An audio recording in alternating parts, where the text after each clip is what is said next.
Hi everyone, this is your master और आज हम लोग पढ़ने वाले हैं employment growth informalisation and other issues. ठीक है, तो ऐसे मैंने थंबनेल पे इसे बस एम्प्लॉयमेंट दे दिया है क्योंकि चैप्टर का नाम काफ़ी बड़ा था। ठीक है, तो हम शुरू करते हैं। आप लोग जनरली जानते हैं कि वर्क पहले अधिकतर होम पे आपके हाउसेज या आपके इर्द गिर्द ये सब वर्क होते थे जिसे हम ट्रेडिशनल वर्क कहते हैं, लाइक वीविंग हो गया, लेस मेकिंग हो गया, हैंडीक्राफ्ट के काम हो गए। लेकिन मॉडर्न मॉडर्न जॉब्स जो आप देख रहे हैं, टेक्नोलॉजी के आने के बाद, इंटरनेट आने के बाद हम प्रोग्रामिंग हो गया, आईटी जैसे जॉब्स कर रहे हैं। ठीक है, जनरली लोग करते क्यों हैं, वर्क काम क्यों किया जाता है?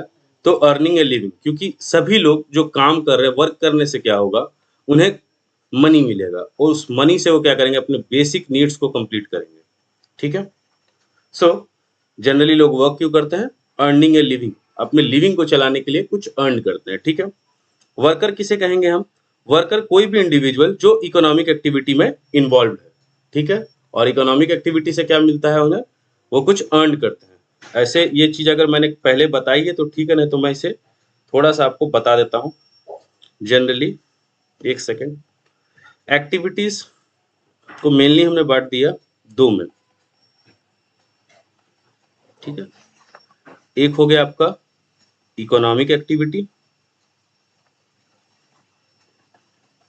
सो बिजनेस स्टडीज जब हम लोग पढ़ेंगे, उसके लेक्चर्स हम देखेंगे, तो उसमें हम क्या बोलते हैं कि जिसका मोटिव क्या हो, प्रॉफिट अर्न करना हो, उसे हम इकोनॉमिक एक्टिविटी कहते हैं। या तो आप दूसरा वर्ड ये बोल सकते हो कि जिसमें मनी का कहीं ना कहीं क्या हो, इन्वॉल्वमेंट हो, उसे हम क्या कह देंगे?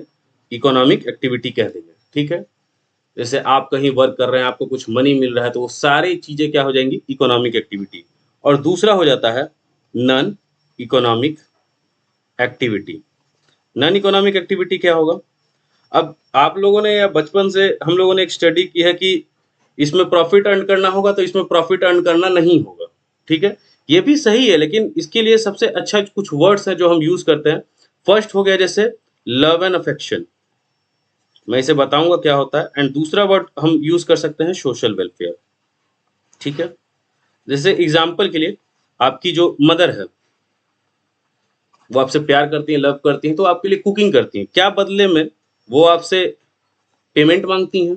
नहीं मांगती हैं। तो ये लव एंड अफेक्शन की वजह से जो वर्क हो रहा है, इसमें कोई चार्जेस नहीं होते, कोई पैसा नहीं होता। तो एक रीजन तो ये हो गया नॉन इकोनॉमिक एक्टिविटी का। सोशल वेलफेयर का एग्जांपल अगर हम देखें, मान लीजिए आपके लोकेलिटी में कुछ कचरा वगैरह फेंका हुआ है। ठीक है, और आपको साफ सफाई काफी पसंद है, आप गए उसे साफ कर ली। इसके बदले आपको कोई पैसा नहीं मिलने वाला है। आप चाहते हैं कि लोकेलिटी जो है आपकी वो साफ सुथरी रहे, तो आपने आपने क्या किया, उसे जाके साफ कर दिया। तो इसके बदले आपको कोई पैसा नहीं मिलने वाला है, तो आप ये सोशल वेलफेयर जो कर रहे हैं, ये भी क्या हो गया? आपका नॉन इकोनॉमिक एक्टिविटी हो गया। ठीक है, चलिए, तो जनरली कोई भी इंडिविजुअल इकोनॉमिक एक्टिविटी क्यों करता है? अपने लिविंग को चलाने के लिए, उससे वो कुछ अर्न करता है और उससे अपने बेसिक नीड्स को कंप्लीट करता है, फुलफिल करता है। एग्जाम्पल के लिए फार्मर्स हो गए, मैनेजर्स हो गए। अच्छा, इसमें वर्कर में हम किसे इंक्लूड करते हैं? ऑल दोज पीपल जो वर्क में एंगेज है। अब दो तरह के वर्क होंगे, वेदर फॉर अदर और फॉर देमसेल्व्स। इसको मैंने आपको एक ट्रिक के माध्यम से बताया था कि आप सबको दो चीजों से याद रखिएगा, ऑल अपना, और दूसरा वर्ड था दूसरा। जब भी आप किसी दूसरे इंस्टीट्यूट के लिए, दूसरे पर्सन के लिए, दूसरे ऑर्गेनाइजेशन के लिए काम करेंगे, तो बदले में आपको क्या मिलता है? या तो सैलरी मिलेगी, वेजेस मिलेगा, या कि क्या मिलेगा? रेमुनरेशन मिलेगा। ठीक है, जब भी क्या हो, आपका खुद का प्रोडक्ट हो, एग्जाम्पल के लिए अगर मैं लूँ, जैसे आपकी खुद की कोचिंग हो, आपका खुद का ऑर्गेनाइजेशन हो, तो आप क्या अर्न करते हो? प्रॉफिट अर्न करते हो। ठीक है, तो यहाँ पे भी वही चीज है कि जब भी आप किसी दूसरे के लिए वर्क कर रहे हैं, तो आप क्या कहलाएंगे? पेड वर्कर्स कहलाएंगे। आप काम करेंगे और बदले में आपको क्या मिलेगा? पेमेंट मिलेगा। जब आप खुद के लिए काम कर रहे हैं, तो आप क्या कहलाएंगे? सेल्फ एम्प्लॉयड, यानी आपने ही अपने आप को एक काम दे रखा है। ठीक है, तो इसलिए इसको क्या बोलते हैं? सेल्फ एम्प्लॉयड वर्कर्स बोलते हैं। 2011-12 के डेटा के अकॉर्डिंग इंडियन वर्कर्स को देखा जाए तो 470 मिलियन लोग जो है वो वर्क में है, और मेजोरिटी किस में है? रूरल एरियाज में। देखिए, इंडिया में आप देखेंगे तो क्योंकि मेजोरिटी जगह जो है वो सब विलेजेस ही हैं, अर्बनाइजेशन बहुत लेट से शुरू हुआ है। अर्बन या जो सिटीज, जो टाउन्स बोलते हैं, वो कम इन नंबर्स हैं। बाद बाकी सब क्या है? रूरल एरियाज में ही आता है। तो 3/4 जो वर्कर्स हैं वो सब क्या है? रूरल वर्कर्स हैं। अब इसमें भी देखा जाए तो 70% क्या है हमारे मेल वर्कर हैं, 30% क्या है फीमेल। अच्छा, ये 2011-12 का डाटा है, ठीक है। सेंसस हो जाएगा उसके बाद हमारे पास जो नया डाटा आएगा तो उससे फिर उसमें डाटा में चेंज होगा, ठीक है। फिलहाल के लिए क्या है, फीमेल ये बढ़ा है, तो फीमेल वर्कर्स कितने हैं, 30% है। और रूरल एरिया में देखा जाए तो लार्ज नंबर में ये क्या है, प्रोडक्टिव एक्टिविटी में इन्वॉल्व है, ठीक है। क्या क्या काम कर रही है, cooking, fetching water, fuel wood, farm labourers, ये सब का काम वो कर रही है। अच्छा, इनको जो पेमेंट होता है तो इनको समटाइम्स कैश में पेमेंट होता है, कब समटाइम्स ग्रेन्स में। अब इसमें दो इकोनॉमिस्ट जो हैं, ठीक है ना, इकोनॉमिस्ट जो हैं वो दो बातें आर्ग्यू करते हैं, मैं लिख दे रहा हूँ। वो क्या करते हैं, आर्गुमेंट करते हैं कि जिन लोगों को कैश में पेमेंट हो रहा है उसे हम वर्कर्स कहेंगे, और कुछ इकोनॉमिस्ट कहते हैं कि नहीं, अगर कैश में नहीं भी हो रहा है, ग्रेन्स में हो रहा है या काइंड में भी हो रहा है पेमेंट, तो भी हम उसको वर्कर्स ही समझेंगे, ठीक है। क्योंकि आप गांव में अगर आपने देखा होगा कि उन्होंने कुछ काम किया तो आपने उनको खाना खिला दिया या कुछ अनाज दे दिए, ठीक है ना, तो पेमेंट तो कैश में नहीं हुआ, ठीक है, काइंड में हुआ, लेकिन फिर भी हम उनको, कुछ इकोनॉमिक्स का कहना है कि हम उनको वर्कर्स कंसिडर करेंगे, ठीक है। तो यही कुछ इकोनॉमिक्स का कहना है कि नॉट कैटेगराइज एज वर्कर और these women called as workers. तो कुछ इकोनॉमिक्स का कहना है कि ये वर्कर्स कहलाएंगे, कुछ इकोनॉमिक्स का कहना है कि ये वर्कर्स नहीं कहलाएंगे, ठीक है। नेक्स्ट है, ये चैप्टर में ज्यादा कुछ है नहीं, ठीक है ना, टू द पॉइंट चीजें हैं, और 3 ही टॉपिक है जो इंपॉर्टेंट होता है, इससे केस स्टडीज जनरली आता है, ठीक है। वो मैं बता दूंगा इंपॉर्टेंट क्या क्या होता है, ऐसे मैं एक पूरा वीडियो ही बनाऊंगा कि पूरे इंडियन इकोनॉमी में इंपॉर्टेंट टॉपिक्स क्या है, कहाँ कहाँ से क्वेश्चंस उठते हैं, या केस स्टडीज के लिए कौन कौन से टॉपिक्स है जहाँ से क्वेश्चंस आते हैं, ठीक है। लेबर फोर्स, लेबर फोर्स हम किसे कहेंगे, दो कैटेगरी है। पहले तो जितने लोग काम कर रहे हैं वो भी लेबर फोर्स में काउंट होंगे, और दूसरे जो चाहते हैं, सीकिंग या अवेलेबल फॉर वर्क है, उनको भी हम लेबर फोर्स में कंसीडर करेंगे। इसमें आप किसे नहीं लेंगे, जो 15 साल से छोटे हैं और 60 एज से ज्यादा हैं, उनको हम क्या कर देते हैं, एक्सक्लूड कर देते हैं, उसे हम लेबर फोर्स में काउंट नहीं करते हैं। और तीसरी कैटेगरी क्या है कि जो अनफिट पीपल है या हैंडीकैप पर्सन है, उनको भी हम एक्सक्लूड करके रखते हैं, उन्हें भी हम लेबर फोर्स में काउंट नहीं करते हैं। और इसका ये फॉर्मूला है, इससे कोई क्वेश्चन और आपको न्यूमेरिकल क्वेश्चंस नहीं आते, बस ऐसे एमसीक्यू पॉइंट ऑफ व्यू से याद रखना है। लेबर फोर्स पार्टिसिपेशन रेट क्या होता है, लेबर फोर्स बटा टोटल पॉपुलेशन, इससे आपको लेबर फोर्स पार्टिसिपेशन रेट मिलता है। वर्कफोर्स क्या कहलाएगा, सीधी सी बात है, एट ए पर्टिकुलर टाइम पे कितने लोग वर्क कर रहे हैं, कितने लोग एम्प्लॉयड हैं, उसे हम वर्कफोर्स कहेंगे, ठीक है।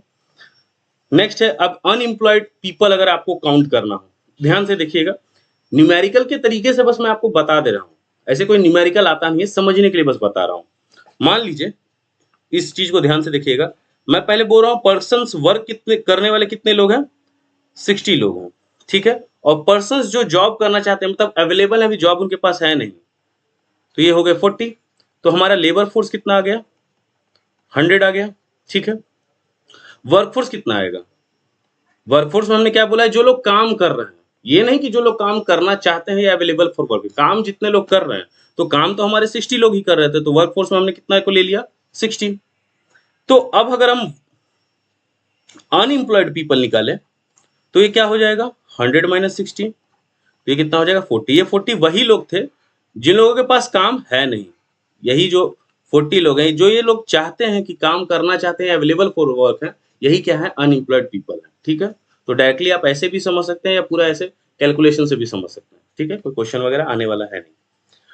नेक्स्ट है, वर्कर पॉपुलेशन रेशियो क्या होगा, तो टोटल नंबर ऑफ वर्कर्स ले लिए, अब वो किसी रीजन का हो सकता है या पॉपुलेशन में कोई भी रीजन का हो सकता है, किसी एरिया का आप निकाल सकते हैं, इनटू 100 कर देंगे, आपको निकल जाएगा वर्कर पॉपुलेशन रेशियो क्या है। इसको एक और नाम से बुलाया जाता है एम्प्लॉयमेंट पॉपुलेशन रेशियो। अब देखिए, अगर हायर रेशियो शो कर रहा है तो क्या इंडिकेट कर रहा है, जैसे मान के चलिए अगर इसको भी डाटा में लिया जाए, 60 कर रहे हैं, तो सीधा ये कितना निकल गया, 60% निकल गया। तो जो रेशियो आया 60%, अब दूसरा एग्जाम्पल अगर मैं ले लूँ 30/100, तो ये कितना निकल जा रहा है, 30%। तो अगर हायर रेशियो शो कर रहा है तो इसका मतलब देखो यहाँ 60 लोग हैं, यानी ज्यादा लोग काम करने वाले हैं, तो हायर रेशियो क्या इंडिकेट कर रहा है कि हायर प्रोपोर्शन क्या है, इकोनॉमिक एक्टिविटी में इन्वॉल्व है। और दूसरा देखा जाए, मीडियम और लोअर रेशियो आ रहा है, यानी ये देखो यहाँ मीडियम मैंने शो कर दिया है, लोअर शो कर दिया है, तो इसका मतलब क्या है, कम लोग इकोनॉमिक एक्टिविटी में इन्वॉल्व है, ठीक है। नेक्स्ट चलते हैं, एम्प्लॉयमेंट। एम्प्लॉयमेंट में activity enables person to earn, ठीक है, और एम्प्लॉयमेंट का मतलब ही यही आपका होता है कि किसी पर्सन को वर्क मिल गया है, वो वर्क कर रहे हैं और उससे वो अर्न कर रहे हैं और अपनी लिविंग को चला रहे हैं, वही एम्प्लॉयमेंट है। इसको हमने दो में बांट दिया। फर्स्ट है सेल्फ एम्प्लॉयमेंट और वेज एम्प्लॉयमेंट। याद कीजिए, अभी कुछ देर पहले मैंने बताया था एक ट्रिक, अपना और दूसरा, ठीक है। तो सेल्फ मतलब खुद के लिए। तो ये कैसा अरेंजमेंट है जिसमें वर्कर क्या यूज करते हैं, अपने ही रिसोर्सेज को यूज करके अपनी लिविंग चला रहे होते हैं। जैसे मान लीजिए आपका खुद का दुकान है, या आपका खुद का घर है, उसके नीचे आपने दुकान बना दिया, तो वो रिसोर्सेज तो आप ही के हुए, उसे से क्या कर रहे हैं, आप सेल कर रहे हैं और अपनी लिविंग को चला रहे हैं। तो आप क्या हो गए, सेल्फ एम्प्लॉयड हो गए। क्या हो गए, सेल्फ एम्प्लॉयड हो गए। दूसरी जगह क्या हो रहा है कि आप अरेंजमेंट है जिसमें वर्कर क्या कर रहे हैं, सेल कर रहे हैं अपना लेबर, ठीक है। मान लीजिए आप किसी दूसरे के लिए काम कर रहे हैं, तो आप अपना क्या कर रहे हैं, अपना लेबर सेल कर रहे हैं या अपना नॉलेज शेयर कर रहे हैं, ठीक है। और उसके बदले में आपको क्या मिल रहा है, पेमेंट मिल रहा है। तो उनको कुछ वेजेस मिलता है रिटर्न में, या सैलरी बोल सकते हैं, रेम्यूनरेशन बोल सकते हैं, ठीक है। रेम्यूनरेशन नहीं बोलेंगे, वो देखेंगे हम रेम्यूनरेशन आगे क्या होता है। अब वेज एम्प्लॉयमेंट को, यानी जो पेड वर्कर्स है, उसको हमने दो में डिवाइड कर दिया। एक जिनके पास रेगुलर जॉब होगा, एक जो क्या कहलाएंगे, हमारे कैजुअल वर्कर कहलाएंगे। रेगुलर वाले के पास क्या होगा, वेजेस या सैलरी उनको मिल तो रही है लेकिन रेगुलर बेसिस पे मिल रही है, तो वो हो गए हमारे रेगुलर वर्कर। कैजुअल वर्कर क्या हो गया, जो कैजुअली इंगेज है और उनको क्या मिलता है, रेम्यूनरेशन। जैसे इसका एक एग्जांपल मैं आपको लेता हूं। मान लीजिए मेरा कोई स्टूडेंट है, तो जनरली मैं उसे कुछ कहता नहीं हूं, लेकिन मैंने एक दिन उसे 100 रुपया दिया, मैं बोला कि एक किताब ले आना, उस किताब का कॉस्ट है 70 रुपीज, और मैंने 30 रुपये उसे बोल दिया कि तुम ही रख लो। ये उसके लिए क्या हो गया, रेम्यूनरेशन। क्यों, क्योंकि रोज मैं उससे किताब नहीं मंगवाऊंगा, आज बस मेरा मन हुआ तो मैंने 100 रुपया दिया और उसे किताब मंगा लिया है। रेगुलर ये वर्क नहीं है। या फिर आप देखते होंगे, पटना की बात करूं तो बहुत सारे जो लेबर्स होते हैं रोड के किनारे रहते हैं, एक ट्रैक्टर आती है, कुछ लोगों को सेलेक्ट करते हैं वो और काम पे ले जाते हैं, तो वो क्या है, कैजुअल वर्कर है। यानी आज उनके पास काम है, कल उनके पास काम नहीं रहेगा, ठीक है। नेक्स्ट है, अब जो देखिए, जो ये तीन टॉपिक पढ़ने वाले हैं, ये एग्जाम में बहुत बार पूछा गया है, बोर्ड एग्जामिनेशन, ठीक है। तो ध्यान दीजिएगा। फर्स्ट है जॉबलेस ग्रोथ। ग्रोथ तो हम पढ़ चुके हैं, आप लोग मुझे कमेंट कीजिएगा ग्रोथ का डेफिनेशन क्या होता है, ठीक है। तो volume of goods and services increase हो किसी कंट्री में, ठीक है, जिसे हम इनडायरेक्टली बोलते हैं कि जीडीपी अगर इंक्रीज हो रहा है तो क्या बोल रहे हैं कि कंट्री में ग्रोथ हो रहा है। तो सिचुएशन ऑफ इकोनॉमी, जहां आप प्रोड्यूस कर रहे हैं गुड्स एंड सर्विसेज, या वो गुड्स एंड सर्विसेज आपके इंक्रीज हो रहे हैं, रेगुलर जो प्रोडक्शन हो रहा है वो बढ़ रहा है, यानी जीडीपी आपकी राइज हो रही है। लेकिन उस प्रोपोर्शन में, जिस प्रोपोर्शन में आपका जीडीपी राइज हो रहा है, उस प्रोपोर्शन में इंप्लॉयमेंट अपॉर्चुनिटी राइज नहीं हो रही है। उस प्रोपोर्शन में इंप्लॉयमेंट अपॉर्चुनिटी राइज नहीं हो रही है, उसको हम क्या कहते हैं, जॉबलेस ग्रोथ। और इसका बेस्ट एग्जांपल आप कहां देख सकते हैं, आपकी अपनी कंट्री में, इंडिया में। जीडीपी तो हर साल राइज हो रहा है, क्या उस प्रोपोर्शन में इंप्लॉयमेंट अपॉर्चुनिटी राइज हो रही है, बिल्कुल नहीं। तो ये एक अच्छा एग्जांपल है किसका, इंडिया का जॉबलेस ग्रोथ का, ठीक है। दूसरा है कैजुअलाइजेशन ऑफ वर्कफोर्स। अब देखिए, अब हमने दो कॉन्सेप्ट पढ़े। वर्कर्स क्या होंगे, या तो सेल्फ एम्प्लॉयड होंगे या रेगुलर सैलरीड पर्सन होंगे, ठीक है। अब इसका भी एक अच्छा एग्जांपल ले, तो मान लीजिए कोई, अब बिजनेसमैन का मतलब उतना बड़ा बिजनेसमैन मत समझ लीजिएगा, मान लीजिए कोई बिजनेस कर रहा है, कोई दुकान ही चला रहा है। अब उसको, उसका कुछ सिनेरियो या सर्कमस्टांसेस ऐसे बन गए जिसको अब उसको कैजुअल वर्क करना पड़ रहा है। या फिर कोई रेगुलर सैलरीड पर्सन है, उसकी जॉब चली गई, अब उसको कैजुअल वर्क करना पड़ रहा है। यानी कि आपकी जो पॉपुलेशन है, अगर वो शिफ्ट कर जाए किस पे, कैजुअल वर्क पे, तो उसको क्या बोलेंगे, कैजुअलाइजेशन ऑफ वर्कफोर्स। या सिंपली याद रखना है तो आप वर्कफोर्स तो पढ़े थे कि जो लोग वर्क कर रहे हैं एट ए पर्टिकुलर टाइम, उसको हम वर्कफोर्स कह देते हैं। और उसमें वर्ड क्या लग गया, कैजुअलाइजेशन, यानी कैजुअल वर्क। तो जो रेगुलर सैलरीड पर्सन है या सेल्फ एम्प्लॉयड पर्सन है, अगर वो शिफ्ट कर जा रहे हैं किसमें, due to any reason, casual work में अगर वो शिफ्ट कर जा रहे हैं, तो उसको हम क्या बोलेंगे, casualisation of workforce. Next topic है हमारा इनफॉर्मलाइजेशन ऑफ वर्कफोर्स। अब फिर से वही बात है, वर्कफोर्स तो हम समझ चुके हैं, जो लोग एक पर्टिकुलर पॉइंट ऑफ टाइम पे वर्क कर रहे हैं उसे हम वर्कफोर्स में कंसीडर कर लेते हैं। अब ये क्या हो गया, इनफॉर्मलाइजेशन, यानी कि जो प्रोपोर्शन है आपका वर्कफोर्स का, वो किसमें शिफ्ट कर रहा है, इनफॉर्मल सेक्टर में। इसके जस्ट बाद हम लोग पढ़ेंगे फॉर्मल सेक्टर क्या होता है, इनफॉर्मल सेक्टर क्या होता है। फिलहाल के लिए आप इतना मान के चलिए कि वो किसमें शिफ्ट कर जा रहा है, इनफॉर्मल सेक्टर में। तो उसको हम क्या कहेंगे, इनफॉर्मलाइजेशन ऑफ वर्कफोर्स। ये तीनों कॉन्सेप्ट जो मैंने आपको बताया है, ये एग्जाम में डायरेक्टली बहुत बार पूछा है बोर्ड्स एग्जामिनेशन में, ठीक है। चलिए आगे बढ़ते हैं। अब एम्प्लॉयमेंट स्ट्रक्चर को देखा जाए तो दो में बांट दिया गया है, एक होता है फॉर्मल सेक्टर और दूसरा होता है इनफॉर्मल सेक्टर। और कोई नाम अगर देखा जाए तो जिसको बोल देते हैं ऑर्गेनाइज सेक्टर और अनऑर्गेनाइज सेक्टर। पहले इन दोनों का मतलब समझ लेते हैं, फिर चलते हैं। इसमें मैं आपको डीप चीजें बताऊंगा जिससे आप कभी जिंदगी में नहीं भूलेंगे कि फॉर्मल कौन सा सेक्टर होगा, इनफॉर्मल सेक्टर कौन सा होगा, ठीक है। इधर देखिए, पहले समझ लेते हैं। आप घर में ही देखिए, ऑर्गेनाइज, अब किसी के रूम में जाइएगा, ठीक है ना, और उसके बुक्स सही जगह पे रखे हुए हैं, शूज सही जगह पे रखे हुए हैं, क्लोथ सही जगह पे रखे हुए हैं, तो आप क्या बोलते हैं, प्रॉपर्ली सामान जो है, जो चीजें हैं वो क्या है, ऑर्गेनाइज्ड है। अनऑर्गेनाइज्ड का मतलब क्या हो गया। अब इसके लिए जाना है तो आपको एक अच्छी जगह विजिट करना होगा, या हम लोग भी ऐसे सिनेरियो में रहे हैं जिसको आप कहते हैं हॉस्टल। ठीक है, क्या कहते हैं, हॉस्टल। हॉस्टल स्टूडेंट्स को देखिएगा, जो हम लोग भी थे कॉलेज के टाइम पे, तो हमारे रूम में आप आके देखिए तो बुक्स कहीं रखी हुई हैं, क्लोथ्स कहीं रखे हुए हैं, शूज कभी कभी हमारे तो बेड पे रखे रहते थे। ये हालत थी हॉस्टल्स की। ठीक है, यानी कोई भी चीज प्रॉपर्ली ऑर्गेनाइज नहीं है। ठीक है, तो ये तो मीनिंग आप समझ गए, ऑर्गेनाइज क्या होगा। अच्छा, फॉर्मल, फॉर्मल जैसे कैसे, फॉर्मल क्लोथ्स होता है, यानी फॉर्मल वर्ड से आपको एक ही चीज याद रखना है, रूल्स एंड रेगुलेशंस।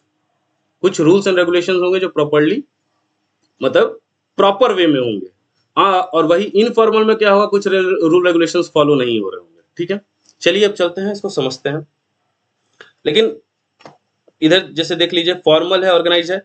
डेफिनेशन के अकॉर्डिंग चलते हैं कि पब्लिक हो या प्राइवेट स्टेब्लिशमेंट हो, जहां क्या हो, 10 लोग से ज्यादा लोगों को आपने हायरिंग कर रखी है, उसको हम बोल देते हैं फॉर्मल सेक्टर। एक ही नाम में लेके चलूंगा, फॉर्मल सेक्टर। ठीक है, अब इसमें बहुत सारे जो पॉइंट्स हैं, इसको मैं बाद में एक्सप्लेन करूंगा। पहले एक एग्जांपल पे, अच्छे एग्जांपल पे चलते हैं, और आप समझेंगे कि फॉर्मल सेक्टर क्यों अच्छा है, इनफॉर्मल खराब है तो क्यों खराब है, ये समझते हैं। पहले 2 एग्जांपल लेते हैं। फॉर्मल का जो बेस्ट एग्जांपल है, फॉर्मल में मैं ले रहा हूं पहले गवर्नमेंट जॉब। ठीक है, मैंने आपको एक ट्रिक बता दिया है याद रखने के लिए। फॉर्मल के लिए क्या याद रखेंगे, रूल्स एंड रेगुलेशंस प्रॉपर होंगे, रूल्स एंड रेगुलेशंस प्रॉपर होंगे। तो मैंने गवर्नमेंट जॉब ले लिया। दूसरा मैं ले रहा हूं एमएनसी। ठीक है, गवर्नमेंट जॉब की बात करते हैं। पहले मैं जैसे अपने फादर की एग्जांपल से एक बताता हूं। जैसे मेरे फादर का जॉब फिक्स्ड है, 6 आवर्स। कितना है, 6 आवर्स फिक्स्ड है, या 8 आवर्स फिक्स है। तो एक बार एक सिनेरियो बता रहा हूं कि कोई पर्सन आने वाले थे अपने ड्यूटी पे, मान लीजिए शाम को 6 बजे उनकी ड्यूटी ओवर होती है। ठीक है, 6 PM में उनकी ड्यूटी ओवर होती है, तो ड्यूटी से निकलने वाले थे, कोई नेक्स्ट पर्सन आने वाला था, तो उनके जेई ने, जूनियर इंजीनियर जो थे, उन्होंने बोला कि तुम्हें रुकना होगा। और वो अभी नए नए ज्वाइनी थे, तो उन्होंने थोड़ी रूड तरीके से बोल दिया कि नहीं, आपको रुकना होगा एट एनी कॉस्ट। मेरे फादर ने सिंपली बोल दिया कि आप मुझे रोक नहीं सकते, आप रिक्वेस्ट कर सकते हैं, प्यार से बता सकते हैं, लेकिन आप मेरे को प्रेशर में नहीं रोक सकते। नहीं तो आपको क्या देना होगा, ओटी का पैसा देना होगा, यानी ओवर टाइम। मैं जितने देर रुकूं, चाहे वो मिनट में हो या आवर्स में हो, आपको उतने का जोड़ के पैसा देना होगा, ये रूल कहता है। तो जूनियर इंजीनियर समझ गया कि सामने वाला तो रूल रेगुलेशन जान रहा है, मुझे रिक्वेस्ट ही करना होगा। ठीक है, दूसरा एक और एग्जांपल ले लेते हैं। जैसे मैं खुद जैसे केवीएस का पास आउट हूं, तो मान लीजिए केवी के टीचर हैं। ठीक है, केवी के कोई टीचर हैं और पीजीटी हैं, पीजीटी जो 11th-12th के स्टूडेंट्स को पढ़ाता है। अगर उनकी सैलरी देखोगे तो 70K से स्टार्टिंग है, 60-70K होता है सैलरी। क्या प्राइवेट स्कूल में ये होता है, प्राइवेट स्कूल में क्या पीजीटी की सैलरी इतनी होती है। बहुत अच्छा कोई प्राइवेट स्कूल होगा तो होगा, नहीं तो 20 से स्टार्टिंग होती है, और सब स्कूल्स का अलग अलग रेंज है, 20 to 30K।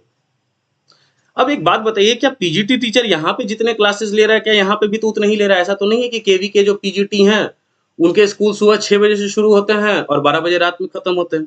स्कूल तो ये भी स्कूल है और ये भी नॉर्मल स्कूल है, यहाँ पे भी 6 घंटे की पढ़ाई, वहां पे भी 6 घंटे की पढ़ाई है। लेकिन बस ये क्या है, गवर्नमेंट जॉब है, यानी उसी काम का आपको पैसा ज्यादा मिल रहा है, आपको बेनिफिट ज्यादा मिल रहे हैं, प्रॉपर रूल रेगुलेशन है। लेकिन यहाँ नहीं होगा। ठीक है, एमएनसी का देख लेते हैं। तो फॉर्मल सेक्टर में आप हमेशा याद रखिएगा कि सबसे पहले कौन आता है, गवर्नमेंट जॉब वाले। अब गवर्नमेंट जॉब में भी 2 हैं। देखिए, मैं इसको डीप आपको बता रहा हूं कि लाइफ में आपको कभी प्रॉब्लम ही ना हो इस कॉन्सेप्ट में। तो इसमें भी 2 बांट लीजिए, मैं हायरार्की भी बना के दिखा दूंगा। तो फर्स्ट रैंक पे आप किसको रखेंगे, सबसे अच्छा फॉर्मल सेक्टर कौन सा है, सेंट्रल गवर्नमेंट के जॉब्स जो है, वहां सबसे ज्यादा सैलरी होगी। उसके बाद सेकंड नंबर पे कौन सा आ जाएगा, स्टेट गवर्नमेंट। और थर्ड नंबर पे आपका आ जाएगा एमएनसी। एमएनसी में भी प्रॉपर रूल्स रेगुलेशंस फॉलो होते हैं, स्पेसिफाइड रहता है कितने घंटे का आवर्स का ड्यूटी होगा। ठीक है, प्रॉपर कॉन्ट्रैक्ट रहता है। ठीक है, आपको मेडिकल बेनिफिट्स मिलते हैं, आपको पेड हॉलीडेज मिलते हैं, तो ये सारी चीजें होती हैं। अच्छा, इस हायरार्की के अकॉर्डिंग देखिएगा, जैसे जैसे ये नीचे जाते जाएगा ना, तो आपके कुछ कुछ बेनिफिट्स घटते जाएंगे। ठीक है, जैसे मान लीजिए सेंट्रल गवर्नमेंट में एक चीज मिलती है जैसे जिसको कहते हैं ग्रेचुटी, तो स्टेट गवर्नमेंट में हो सकता है वो ना मिले। एमएनसी में तो बिल्कुल ही नहीं मिलती है ग्रेचुटी की, मतलब आप पूरा अपना जो जॉब है 60 ईयर्स तक कंप्लीट करते हैं तो गवर्नमेंट आपको कुछ पेमेंट करती है, उसको ग्रेचुटी कहते हैं। ठीक है, वो चीज आपको स्टेट गवर्नमेंट में शायद ना मिले या एमएनसी में ना मिले। एमएनसी में तो बिल्कुल ही नहीं मिलती है, कुछ कुछ स्टेट गवर्नमेंट में अच्छे रैंक के जो जॉब्स है वहां मिल भी जाए, ऐसे स्टेट गवर्नमेंट्स में भी नहीं मिलती है। तो इसलिए मैंने ये हायरार्की बना दी। इन तीनों को छोड़ के अब जितने भी बच गए वो सब क्या कहलाएंगे? Informal sector. क्या कहलाएंगे? Informal sector. एक और मेरे दिमाग में अच्छा एग्जांपल आ रहा है तो वो भी मैं पुट कर दे रहा हूं। मुझे किसी भी जॉब से कभी कोई प्रॉब्लम नहीं रही है, लेकिन यहाँ आपको सिखाने के लिए, समझाने के लिए मैं बता रहा हूँ। ग्रुप डी का एक पोस्ट होता है, वेरियस जो डिपार्टमेंट्स है सब में जो सबसे लोअर कैटेगरी का जॉब होता है जिसको हम ग्रुप डी कहते हैं। तो अकॉर्डिंग टू रूल अगर देखा जाए तो किसी की भी सैलरी आज के डेट में 20K से कम नहीं हो सकती। अगर आप पैरामिलिट्री देख लें तो उसमें जो सबसे लोअर पोस्ट है, मान लीजिए कांस्टेबल की पोस्ट होती है, तो उनको भी आप आई थिंक 17,800 शायद रहता है ट्रेनिंग वगैरह के टाइम पे, लेकिन जब आप ज्वाइन करते हैं तो 20,000 रहता है। अगर मैं एक एग्जांपल ले रहा हूँ सफाई कर्मचारी की, सफाई कर्मचारी, ठीक है, या मान लीजिए वो रेलवे में ही है, तो उनको कितना मिल रहा है? 20K मिल रहा है। कितना मिल रहा है? 20K मिल रहा है। क्या सच बताइए, मैं स्कूल्स का एग्जांपल ले रहा हूँ या कहीं पे भी आपने जो नॉर्मल प्राइवेट ऑर्गेनाइजेशन देखा है वहां पे कोई सफाई कर्मचारी वर्क कर रहा है, क्या उसकी सैलरी 20,000 होगी? नहीं होगी। ठीक है, उसकी सैलरी कभी क्या होगी? 20,000 नहीं होगी। ठीक है, इसीलिए बहुत सारे गवर्नमेंट जॉब्स को रोका इसलिए जाता है क्योंकि आप एक सफाई कर्मचारी को 20,000 रुपए दे रहे हो, वही अगर प्राइवेट वाला कोई रहेगा ना, इसीलिए ये सब काम प्राइवेटाइज करवाया जाता है। क्यों? क्योंकि ये 20,000 कमाएगा भी, इसको प्रॉपर आपको छुट्टी देना होगा, रूल रेगुलेशन होगा, स्पेसिफाइड वर्क का टाइम होगा, लेकिन वही प्राइवेट में क्या होगा, आप ज्यादा आवर्स का काम भी लेते हैं, सैलरी भी आप मान लीजिए 5 के, अब 5,000 आप दे रहे हैं तो 5,000 के हिसाब से आप 4 आदमी यानी 4 पर्सन से वर्क करा सकते हैं। आप सोचिए, और उसी सैलरी में वहां सिर्फ 1 पर्सन काम कर रहा है। तो ये होता है फॉर्मल सेक्टर और ये होता है इनफॉर्मल सेक्टर। ठीक है, तो ये हायरार्की याद रखिएगा। फॉर्मल में क्या आ गया? पहला तो आ गया आपका central government, state government. MNC में बहुत सारे बेनिफिट्स मिलते हैं लेकिन सब बेनिफिट्स नहीं मिलते। अब जैसे पीएफ, ये सब चीजें मैं थोड़ा और डीपली अभी बताऊंगा, लेकिन फिलहाल के लिए जैसे मान लीजिए पीएफ यहाँ मिलता है, स्टेट गवर्नमेंट में भी मिलेगा, सेंट्रल गवर्नमेंट में भी मिलेगा, एमएनसी में भी मिलेगा, लेकिन इधर कहीं बाहर नहीं मिलेगा आपको। जितने भी इनफॉर्मल सेक्टर है वहां कोई पीएफ वगैरह नहीं कटता है। ठीक है, तो ये ध्यान रखिएगा। अब चलते हैं पॉइंट्स के अकॉर्डिंग हम चीजों को समझेंगे। तो फर्स्ट, तो दूसरा क्या हो गया? Enjoy social security. Social security में वही आ गया आपका, मैं यहाँ पे बता दे रहा हूँ। सोशल सिक्योरिटी में जैसे पेड हॉलीडेज हो गए। मान लीजिए अब सबके जॉब्स अलग अलग है, किसी के जॉब्स में संडे को छुट्टी है, तो आप संडे को आपको किसी भी रीजन से नहीं बुलाया जा सकता। कुछ ऐसा स्पेशल काम होगा तभी बुलाया जाएगा, तो नहीं तो नहीं बुलाया जाएगा। गवर्नमेंट का ऑर्डर रहेगा तभी आपको संडे को बुलाया जाएगा, नहीं तो नहीं बुलाया जाएगा। लेकिन प्राइवेट में ऐसा नहीं है। दूसरा क्या है? वर्क स्पेसिफाइड है, नंबर्स ऑफ आवर्स स्पेसिफाइड है। अगर उससे ज्यादा वो काम आपसे करा रहे हैं तो आपको वो क्या देंगे? ओवर टाइम देंगे। ओवर टाइम का पैसा बनता है। प्राइवेट में ऐसा नहीं होता है, 6 घंटे का काम लिखा रहता है, काम करवाता है आपसे 9 घंटे का है। ठीक है, पीएफ मिलता है। प्रोविडेंट फंड क्या होता है? मान के चलिए कि आपकी सैलरी कुछ भी हो, आप 5,000 आपका पीएफ कट रहा है, तो जो ऑर्गेनाइजेशन है वो भी 5,000 रुपए देती है आपको। अब ये दोनों पैसा कहाँ जाता है? ईपीएफओ एक डिपार्टमेंट होता है, तो ये दोनों काउंट होकर 10K हो गया। इस पे आपको 7 से 8% का इंटरेस्ट मिलता है। ये हो गया आपका पीएफ अकाउंट। इसीलिए ना प्राइवेट ऑर्गेनाइजेशन शो ही नहीं करती कि हम 10 से ऊपर लोगों की हायरिंग कर रहे हैं। अब एक नॉर्मल एग्जांपल देखिए, जैसे मान लीजिए कोई दुकान है, स्वीट्स का दुकान है, वहां पे उसने बहुत बड़ा स्वीट्स का दुकान है, वहां 20 लोगों को उसने हायर कर रखा है। क्या वो स्वीट वाला कभी चाहेगा कि ये जो 20 वर्कर इसके पास काम कर रहे हैं उसका ये पीएफ कटवाए? कभी नहीं चाहेगा। क्यों? जितना ये लोग का पैसा कटेगा पीएफ अकाउंट का, ऑर्गेनाइजेशन को भी ये पैसा देना होगा, वो अपना पैसा देना नहीं चाहता है। ठीक है, इसलिए वो कभी डाटा में शो नहीं करेगा कि मेरे पास 20 लोग काम या 10 लोग काम करते हैं। ठीक है, आगे चलते हैं। तो यहाँ पे आप क्या करते हैं? अर्न मोर करते हैं। इसका एक अच्छा एग्जांपल आपको मैंने केवी वाला एग्जांपल बता दिया। वहां के टीचर 70,000 कमा रहे हैं, नॉर्मल टीचर 15-20,000 रुपया कमा रहा है, तो अर्न आप ज्यादा करते हैं। गवर्नमेंट आपको प्रोटेक्ट करता है वेरियस जो लेबर लॉज है। अब जाहिर सी बात आप समझिए, सेंट्रल गवर्नमेंट ही लॉज बना रही है, ठीक है ना, और सेंट्रल गवर्नमेंट ही उस रूल्स को फॉलो नहीं करेगी, ऐसा तो हो नहीं सकता। इसलिए सेंट्रल गवर्नमेंट के जो जॉब्स हैं, स्टेट गवर्नमेंट के जॉब्स हैं, वो लेबर लॉज तो उनको फॉलो करना ही है एट एनी कॉस्ट, लेकिन वो आपको अदर प्राइवेट ऑर्गेनाइजेशन में फॉलो होते हुए नहीं दिखेंगे। ठीक है, नेक्स्ट है, और लेकिन देखिए इसका वर्कफोर्स यानी 7% जो वर्कफोर्स है वो किसमें है, फॉर्मल सेक्टर में।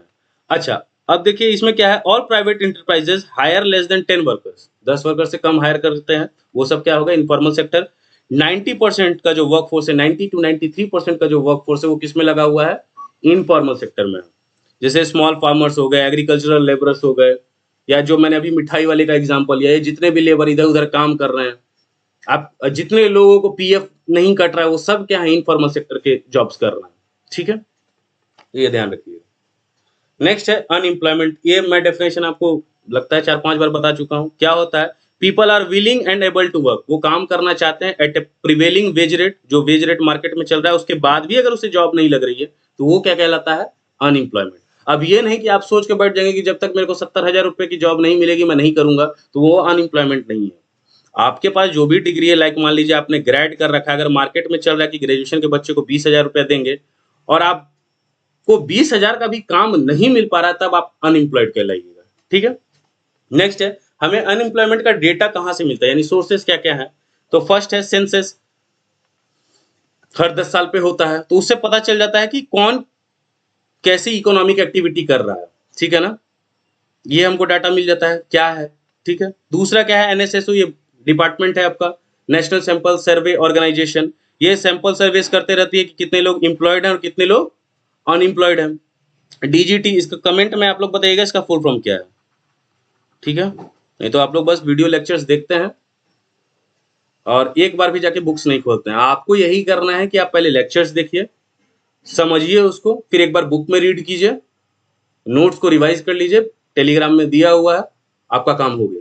ठीक है, तो ये क्या कंडक्ट कराती है, ये इनका ईएमआई स्कीम चलता है। ठीक है ना, जिससे उन्हें पता चलता है कि स्ट्रक्चर ऑफ एम्प्लॉयमेंट क्या है, ऑक्यूपेशनल कॉम्पोजिशन क्या है, यानी एग्रीकल्चर सेक्टर में मान लीजिए कितने लोग हैं, सर्विस सेक्टर में कितने लोग हैं, मैन्युफैक्चरिंग सेक्टर में कितने लोग हैं। ठीक है, प्रोफाइल क्या है एम्प्लॉयज की, तो ये सब डाटा आपको ईएमआई स्कीम के थ्रू पता चलता है। ठीक है, नेक्स्ट है आपका अनएम्प्लॉयमेंट। अनएम्प्लॉयमेंट के ऐसे टाइप्स बहुत सारे हैं, अगेन मैं बोल रहा हूँ, अनएम्प्लॉयमेंट के बहुत सारे टाइप्स हैं, लेकिन वो आपको मतलब इस क्लास में, क्लास 12th में इतना ज्यादा नहीं पढ़ना है, 3 दिया हुआ है वही 3 पढ़ना है। फर्स्ट है डिसगाइज, ये आप सुन चुके हैं चैप्टर 1 में ही, जिसमें क्या होता है, लोग ज्यादा इंगेज होते हैं जितने की जरूरत है नहीं।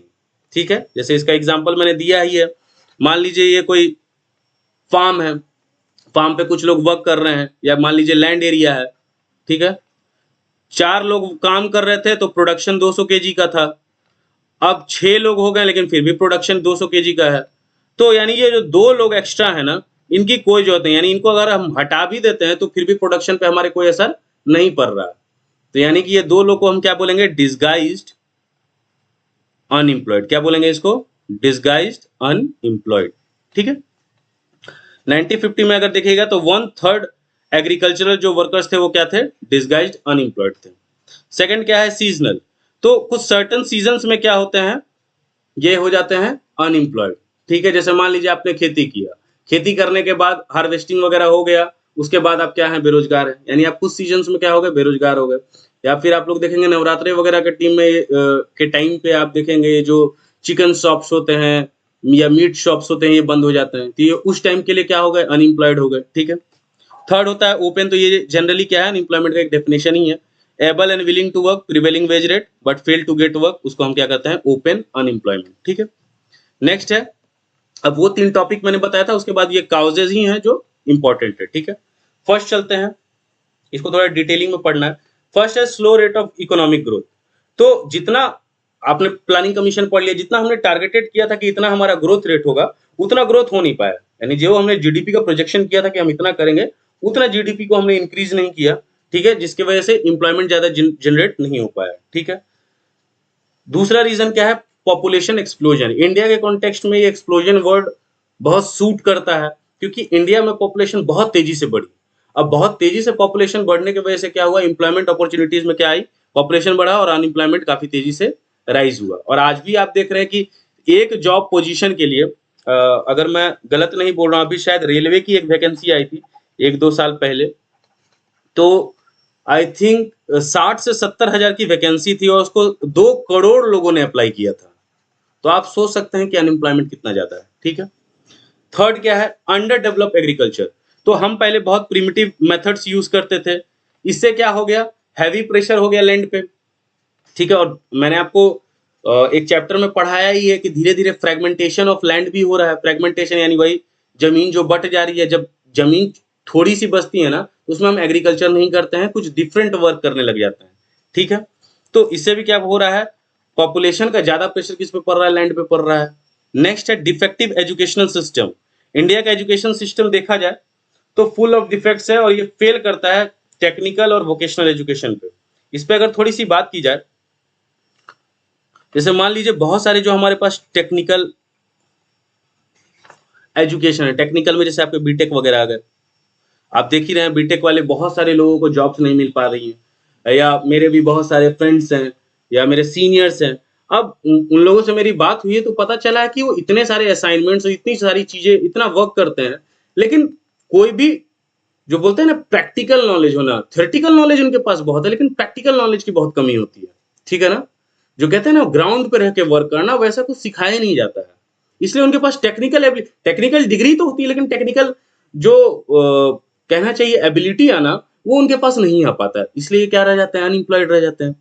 दूसरा क्या है आपका वोकेशनल, वोकेशनल एजुकेशन, जैसे आप बीबीए वगैरह जान रहे हैं, ठीक है, बीबीएज या एमबीएज। देखिए आप बोलिएगा सर टेक्निकल एजुकेशन बीटेक तो आईआईटी से भी होती है, ठीक है। इस साल का तो आप आईआईटी का भी डाटा देख लीजिए, बहुत लोगों को जॉब्स नहीं मिली। अब तो सब लोगों का मतलब वो हो गया कि सिर्फ कंप्यूटर साइंस, सिर्फ कंप्यूटर साइंस तो एक जॉब नहीं ना है, और लोग भी तो अदर ब्रांचेस में भी तो एडमिशन लेते हैं, वहां पे भी तो एम्प्लॉयमेंट मिलना चाहिए, तो वो मिल नहीं पा रहा है, ठीक है। तो आईआईटीज वगैरह में तो हो जाता है, लेकिन आईआईटीज छोड़ के भी तो बीटेक के कितने सारे कॉलेजेस है ना, वहां पे भी तो एम्प्लॉयमेंट चाहिए, वहां पे भी तो बच्चे जा रहे हैं ना एजुकेशन लेने के लिए। तो कहीं ना कहीं डिफेक्ट तो है हमारे एजुकेशन सिस्टम में। वोकेशनल का भी सेम हाल है। आईएम्स में आप चल गए तो ठीक है, आईएम्स में आप नहीं गए तो वहां तो आईएम गए तो, और आईएम आप जा भी इसलिए रहे हैं, आईआईटीज आप जा भी रहे हैं कि प्लेसमेंट गारंटीड है, नहीं तो अदर आप कॉलेजेस में जाइए तो चांसेस बहुत कम है, प्लेस आप नहीं हो पाते हैं, जॉब्स आपको नहीं मिल पाती है, ठीक है ना। तो कहीं ना कहीं डिफेक्ट हमारे एजुकेशन सिस्टम में है। और कह सकते हैं रोट लर्निंग ज्यादा है, थ्योरेटिकल नॉलेज ज्यादा है। क्या है, रोट लर्निंग ज्यादा है, थ्योरेटिकल नॉलेज।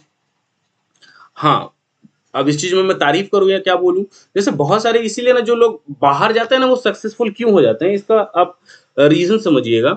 यहाँ तो उन्हें बहुत सारा थ्योरेटिकल नॉलेज तो काफी ज्यादा मिल जाता है, और बाहर के लोगों का या जो अच्छे अच्छे कंट्रीज है लाइक अमेरिका बोलते हैं आप, या जर्मनी हो गया, यहाँ पे प्रैक्टिकल वर्क पे ज्यादा इम्फेसिस रहता है।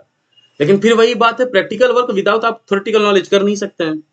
तो थ्योरेटिकल नॉलेज आपको अच्छा लगता है, आपको वहां पे बहुत सारी अपॉर्चुनिटी मिलती है प्रैक्टिकल चीजों पे वर्क करने का, आप दोनों को कंबाइन करते हैं और आप राइज कर जाते हैं। लेकिन यहीं पे थ्योरेटिकल नॉलेज के लेने के बाद प्रैक्टिकल नॉलेज में जाने में यहाँ प्रैक्टिकल चीजों पे ज्यादा ध्यान भी नहीं दिया जाता है, रिसर्च पे ज्यादा ध्यान नहीं दिया जाता है, तो यहाँ पे आपकी वो एबिलिटी बाहर निकल के आ नहीं पाती है, ठीक है। लेकिन फॉरेन कंट्रीज में प्रैक्टिकल वर्क पे ज्यादा ध्यान दिया जाता है, ठीक है। तो इसे थोड़ा हमें सही करना होगा। नेक्स्ट है स्लो ग्रोथ ऑफ इंडस्ट्री। हमने इंडस्ट्रियल डेवलपमेंट देखा था, इंडस्ट्रियल डेवलपमेंट हुआ नहीं है हमारे कंट्री में। बहुत लोगों के पास जो प्राइवेट इंडिविजुअल थे उनके पास शॉर्टेज ऑफ कैपिटल था, मैंने बताया था आपको, बहुत फ्यू ही मेंबर्स थे जिनके पास अच्छा खासा कैपिटल था कि वो इंडस्ट्रीज को सेटअप कर सके, चला सके। तो इंडस्ट्रियल डेवलपमेंट अच्छे से नहीं हुआ। Lack of modern and advance technology. देखिए इंडस्ट्रियलाइजेशन में जब तक मॉडर्नाइजेशन नहीं होगा काम नहीं चल पाएगा। मैं क्या बोल रहा हूँ ध्यान से देखिएगा, इंडस्ट्रियलाइजेशन में जो सबसे इंपॉर्टेंट है वो होना चाहिए आपका मॉडर्नाइजेशन, यानी बार बार आपको अडॉप्ट करना है न्यू टेक्नोलॉजी। न्यू टेक्नोलॉजी आप अडॉप्ट नहीं कीजिएगा, प्रिमिटिव रहिएगा, तो क्या होगा, कहीं ना कहीं वो इंडस्ट्रीज धीरे धीरे बैठ जाएगी, या आप पीछे हो जाएंगे लैक ऑफ कंपटीशन के वजह से, और आपको अपनी इंडस्ट्रीज बंद करनी पड़ेगी। और इंडिया में हुआ ही क्या है, हमने एग्रीकल्चर सेक्टर से सीधा जंप मारा है कहा, सर्विस सेक्टर में। इंडस्ट्रियल डेवलपमेंट अच्छे से हुआ नहीं, ठीक है। इसको डिटेल में अगर आप बोलिएगा तो मैं अभी बता ही देता हूं। जैसे मान लीजिए एक मैं बहुत अच्छा एग्जांपल लेता हूं, आपको समझ में आ जाएगा कि ये मान लो, देखो मेरा ड्राइंग बहुत बेकार है, आप समझ सको तो ये मैंगो है, ठीक है। मैंगो हमारे कंट्री में नहीं होता है, बिल्कुल होता है, डाइवर्स कंट्री है, हर तरीके के फ्रूट्स वेजिटेबल्स होते हैं। अब मान लीजिए ये मैंगो बना, अब मैंने क्या किया, इस मैंगो में कुछ प्रिजर्वेटिव्स वगैरह ऐड करके इसको बना दिया स्लाइस, ठीक है। अच्छा ये मैं कौन हूं, मैं बाहर का फॉरेनर कंपनी हूं, फॉरेन कंपनी, ठीक है। फॉरेन कंपनी ने क्या किया, मैंगो यहीं से सस्ते दाम पे चीप रेट पे खरीद लिया, इसमें कुछ प्रिजर्वेटिव्स ऐड किए, इसको स्लाइस बना दिया, यहीं के किसी एक्ट्रेस को पकड़ लिया, पेमेंट किया, और अब यहीं के लोगों को इसे पिलाया जा रहा है। यानी मान लीजिए, ये मान के चलिए कि एक मैंगो में एक स्लाइस, एग्जाम्पल है ये, मान लीजिए, या चलिए दो ले लेता हूं मैं, दो मैंगो में मान लीजिए दो मैंगो का कॉस्ट हो रहा है 10 रुपया, इससे मान लीजिए एक बोतल का स्लाइस बन जाता है, तो 10 रुपए का मैंने वो खरीदा, इसमें कुछ प्रिजर्वेटिव्स वगैरह ऐड किए 5 रुपए के, और मैं इसको 30 रुपए में अब सेल कर रहा हूँ। किसको सेल कर रहा हूँ? इंडियंस को ही सेल कर रहा हूँ। इंडियंस क्या कर रहे हैं, सर्विस सेक्टर में काफी ग्रोथ आया है, यानी इंडियंस इसको सेल कर रहे हैं। इंडियन क्या कर रहे हैं इसको, आप हर दुकान में देखिए, सब लोगों ने छोटे छोटे दुकान खोल रखे हैं, वो क्या कर रहे हैं, सेलिंग कर रहे हैं। क्या इसको बनाने पे किसी का ध्यान है, जिसको आप बोलते हैं मेक इन इंडिया, इंडिया का बना हुआ होना चाहिए, इस पे किसी का ध्यान है? नहीं है। तो हुआ क्या, जो मेजर चंक है, यानी जो प्रॉफिट हो रहा है, जैसे मान लीजिए यहाँ 15 रुपए का कॉस्टिंग लगा, 15 रुपए का मान के चलिए प्रॉफिट है, तो ये प्रॉफिट जा किसके पास रहा है, ये जा रहा है फॉरेन कंपनी के पास। ठीक है, सैलरी वगैरह ठीक है, यहीं के लोग एम्प्लॉयमेंट जनरेट होता है, बहुत सारी चीजें होती है, लेकिन जो मेजर चंक है यानी प्रॉफिट है, वो किसी फॉरेन कंपनी यानी फॉरेनर के पास जा रहा है। अब इसके लिए आपको मैं एक होमवर्क दे रहा हूं, आप बस ढूंढ के, पहले आप ये ढूंढिएगा कि हिंदुस्तान यूनिलीवर कंपनी किस कंट्री की है, ठीक है, उसका मार्केट कैप क्या है, ठीक है ना, यानी कितनी बड़ी कंपनी है, कितना कैपिटल लगा है, आप ये बस देखिएगा, और इसके कितने सारे प्रोडक्ट्स आप यूज करते हैं, तो आप उससे अंदाजा लगा सकते हैं कि कितना बड़ा प्रॉफिट किसी दूसरे कंट्री में जा रहा है।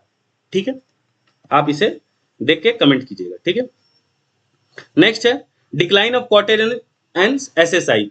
अब याद कीजिए, रिलेट कीजिए, सेकेंड चैप्टर में हमने क्या पढ़ा था कि एसएसआई बनाया गया था कार्वे कमेटी के द्वारा 1955 में, कि एम्प्लॉयमेंट जनरेशन वगैरह होगा, और इसमें एक चीज की गई थी, रिजर्वेशन ऑफ प्रोडक्ट्स, यानी सर्टेन टाइप के कुछ प्रोडक्ट्स होंगे, वो सिर्फ कौन बनाएंगे, स्मॉल स्केल इंडस्ट्री वाले ही लोग बनाएंगे। लेकिन 1991 के पॉलिसी में क्या हुआ कि जो ये रिजर्वेशन है, इसको डी रिजर्व कर दिया गया, यानी कि अगर आपके प्रोडक्ट में दम होगा, आप में दम होगा, तो आपका प्रोडक्ट सर्वाइव करेगा, अब आपको कंपटीशन मिलेगा। और उस टाइम पे क्या हुआ, बहुत सारी फॉरेन कंपनीज हमारी आई, एमएनसी सेटअप होना शुरू हुआ, आपका प्रोडक्ट उससे कंपीट नहीं कर पाया, आपका ब्रांड बंद। ठीक है, तो इसको क्या कर दिया गया था, डी रिजर्व कर दिया गया था। तो बहुत सारी जो स्मॉल स्केल इंडस्ट्रीज थी वो क्या हो गई, बंद हो गई, लाइक कॉटन इंडस्ट्रीज हो गई, स्मॉल स्केल इंडस्ट्रीज हो गई, वो क्या हो गई, डिक्लाइन हो गई। ट्रेडिशनल विलेज जो थे हमारे, वहां अनएम्प्लॉयमेंट क्या हो गया, और राइज कर गया। ठीक है, नेक्स्ट है फॉल्टी प्लानिंग। हम क्या नहीं, हमने प्लानिंग तो बहुत किया, जैसे प्लानिंग कमीशन वगैरह बनाया था, हमने प्लानिंग तो बहुत अच्छा किया कि हम सबका माइग्रेशन रोकेंगे, और मैंने बताया माइग्रेशन के बहुत सारे रीजन हो सकते हैं, वार हो सकता है, एम्प्लॉयमेंट अपॉर्चुनिटी हो सकती है, अच्छा एजुकेशन के लिए आप माइग्रेट करते हैं बच्चों के, हेल्थ फैसिलिटीज के लिए आप माइग्रेट करते हैं। लेकिन हम प्लानिंग कितनी भी अच्छी रही, हम माइग्रेशन को रोक नहीं पाए, किसका, रूरल पीपल का। वो सब कहाँ जाते रहे, अर्बन एरियाज में जाते रहे। इसमें कुछ और चीजें भी हैं, देखिए इधर होता क्या है ना, ये भी मैं कॉन्सेप्ट बता चुका हूं। रूरल एरिया के जो लोग होते हैं, अब वो अर्बन एरिया में तो माइग्रेट करते हैं, मैंने रीजंस बता दिए, बहुत सारे रीजन है माइग्रेट करने के। लेकिन होता क्या है, रूरल एरिया में, जैसे आपने वो तेंदुलकर कमेटी की रिपोर्ट, कमेटी का जो वो देखे होंगे कि 816 रुपए अगर पर व्यक्ति कोई कमा रहा है, तो वो अर्बन सॉरी रूरल में वो पुअर नहीं कहलाता है वही, लेकिन अर्बन एरिया में आपको 1000 रुपए। बाद में इसको चेंज करके कैलोरी सिस्टम हम ले आए थे, 2400 कैलोरी कहाँ होगा, रूरल एरिया के लिए होगा, और अर्बन एरियाज के लिए 2100 कैलोरीज में। लेकिन बात समझिए, ये आदमी जो रूरल एरिया से छोड़ के अर्बन एरिया में चला गया ना, तो रूरल में तो ये पुअर कहला रहा था, अर्बन एरिया में क्योंकि ये देख रहे हैं रेट हाई है, तो ये अर्बन एरिया में अब अर्बन पुअर कहलाने लगा, क्योंकि आपको अब अर्बन हिसाब के अर्बन एरिया के हिसाब से अर्न करना पड़ेगा। अब अगर आप उस हिसाब से नहीं अर्न कर रहे हैं, तो आप पुअर कहलाएंगे। यानी 816 रुपए अगर मैं गांव में कमा रहा था, तो मैं पुअर नहीं कहला रहा था। लेकिन अगर मैं शहर जा रहा हूं, तो मुझे 1000 रुपए अब कमाने होंगे, अगर मैं 1000 रुपए अब नहीं कमाऊंगा, तो मैं क्या कहलाऊंगा, पुअर कहलाऊंगा। तो वो सिचुएशन हो गया, यानी वो आदमी जो गांव का पुअर कहला रहा था, वो अर्बन एरिया में आके अब अर्बन पुअर कहला रहा है। ठीक है, तो माइग्रेशन हम रोक नहीं पाए। नेक्स्ट है not encourage labour intensive technique. देखो, लेबर इंटेंसिव टेक्निक करने के का फायदा क्या होता है कि एम्प्लॉयमेंट ज्यादा से ज्यादा लोगों को मिलता है। तो हम ये टेक्निक कहाँ मतलब बढ़ा सकते थे, एग्रीकल्चर सेक्टर में और इंडस्ट्रियल सेक्टर में, लेकिन ये हो नहीं पाया। इंडस्ट्रियल डेवलपमेंट तो ज्यादा हमारे कंट्रीज में हुआ ही नहीं। और एग्रीकल्चर में भी आप देख ही रहे हैं, धीरे-धीरे एरियाज़ कम होते जा रहे हैं एग्रीकल्चर के, बिल्डिंग्स बनते ही जा रही हैं। तो एग्रीकल्चर धीरे-धीरे छूटता जा रहा है, ठीक है? वहाँ लेबर इंटेंसिव वर्क होता है तो बहुत लोगों को रोज़गार मिलता है, उन लोगों को बाहर जाने की ज़रूरत नहीं पड़ती। लेकिन एग्रीकल्चर में बेनिफिट ही नहीं मिल रहा है, वो ज़्यादा अर्न ही नहीं कर पा रहे हैं। तो उनके अच्छा नेक्स्ट जनरेशन के जो भी बच्चे आएँगे, वो कभी भी एग्रीकल्चर करना चाहेंगे? नहीं। हर फार्मर्स के भी बच्चे क्या चाह रहे हैं कि मेरा बेटा अच्छे स्कूल में पढ़े, अच्छे कॉलेज में पढ़े, अच्छा जॉब करे, एग्रीकल्चर तो बिल्कुल ना करे, ठीक है? नेक्स्ट है इनसफिशिएंट इंफ्रास्ट्रक्चर फैसिलिटीज़, ठीक है? जो हमें एक अच्छा इंफ्रास्ट्रक्चर डेवलप करना था लाइक पावर, ट्रांसपोर्टेशन, ऐसे आगे आने वाले चैप्टर में हम इंफ्रास्ट्रक्चर में जब पढ़ेंगे तो पावर डिस्ट्रीब्यूशन का एक अच्छा रिलेशन होता है कि जैसे-जैसे किसी कंट्री में अगर पॉजिटिव रिलेशन होता है, इकोनॉमिक ग्रोथ बढ़ रही है यानी कंट्री की आपकी जीडीपी बढ़ रही है तो आपको पावर भी बढ़ाना होगा। आप खुद देखिए, आप लोग शहर में अगर रह रहे हैं, तो पहले आज से 10 साल पहले जितना आपका एनर्जी का कंज़प्शन था, आज वो कंज़प्शन ज़्यादा होगा। आप गैजेट्स ज़्यादा यूज़ कर रहे हैं, आपको हर किसी के पास मोबाइल है तो उसको चार्ज करना होगा। लाइट्स आपको 24 आवर्स चाहिए, एसीज़ हैं, कूलर्स हैं, तो पावर तो बढ़ाना होगा, ठीक है? उस हिसाब से अगर इंडस्ट्रीज़ अगर हम सेटअप करते हैं तो उनको भी पावर देना होगा। तो जैसे-जैसे इंडिया की ग्रोथ बढ़ेगी, जीडीपी बढ़ेगी, उस हिसाब से हमें पावर का भी डिस्ट्रीब्यूशन बढ़ाना होता है। नेक्स्ट है लो कैपिटल फॉर्मेशन। जो कैपिटल फॉर्मेशन होना चाहिए था जितना हमारे एग्रीकल्चर सेक्टर में और इंडस्ट्रियल सेक्टर में, उतना ग्रोथ हमारा नहीं हो पाया, ठीक है? तो ये सारे रीजंस थे, ये सारे काउजेस थे हमारे अनएम्प्लॉयमेंट के। नेक्स्ट है मेजर्स, इनको ठीक करने के लिए हम क्या कर सकते हैं, ठीक है? कैसे अनएम्प्लॉयमेंट को कम किया जा सकता है? फर्स्ट है accelerating growth rate of GDP, ठीक है ना? तो हमें अगले 10 सालों तक कम से कम 8 टू 9 या 10 या 12% का जीडीपी ग्रोथ रखना होगा, तब जाके उस हिसाब से लोगों को एम्प्लॉयमेंट जनरेट हो पाएगा, ठीक है? ऐसे इंडिया में एक आप प्रॉब्लम देख ही रहे हैं जॉबलेस ग्रोथ का, जीडीपी तो बढ़ ही रही है, लेकिन उस हिसाब से एम्प्लॉयमेंट अपॉर्चुनिटीज नहीं बढ़ रही है। नेक्स्ट है control on population growth, family planning programme हमें चलाना चाहिए, अवेयरनेस फैलाना चाहिए, ठीक है ना? इस पे बिल भी आने वाला है लेकिन अभी तक आया नहीं है। देखिए, और ये हम पढ़े थे कि स्मॉलर फैमिलीज होगी, क्या होगी? स्मॉलर फैमिलीज होगी। तो मान लीजिए आपके 2 ही बच्चे हैं, ठीक है? तो 2 ही बच्चे हैं तो आप उनके प्रॉपर एजुकेशन का देख सकते हैं, उनके प्रॉपर हेल्थ केयर के बारे में सोच सकते हैं, उनके ग्रोथ के बारे में सोच सकते हैं। लेकिन वही अगर आप 4 बच्चे होंगे, तो आपकी जो जैसे मान लीजिए यहाँ 10,000 था, एग्जाम्पल है, आपके भी खर्चे होंगे लेकिन एग्जाम्पल के लिए बस बता रहा हूँ कि ये तो डिवाइड होता 5 के यहाँ 2 बच्चों में 5-5 हज़ार रुपया लगता। लेकिन अब 10,000 रुपया कमा रहे हैं तो 2,500 हज़ार लगेगा। तो यानी क्या हुआ? पर बच्चे पे जो खर्चा होना चाहिए था वो क्या हो गया? कम हो गया, ठीक है? नेक्स्ट है तो हमें फैमिली प्लानिंग पे एक अच्छा प्रोग्राम वगैरह चलाना चाहिए, अवेयरनेस फैलाना चाहिए कि ज़्यादा पॉपुलेशन कंट्री की ना हो। अच्छा, ज़्यादा पॉपुलेशन होने से क्या होगा? अर्थ पे प्रेशर बढ़ेगा। आप ऐसे समझिए कि एक बच्चा भी जो बर्थ ले रहा है, ठीक है? अगर वो 60 इयर्स तक मान के चल रहे हैं, 60 इयर्स तक भी वो जिएगा तो वो क्या करेगा? रिसोर्सेज का कंजप्शन करेगा। उसे भी कार चाहिए, उसे भी लैंड चाहिए, उसे भी बिल्डिंग चाहिए, उसे भी अपना घर चाहिए, एजुकेशन चाहिए।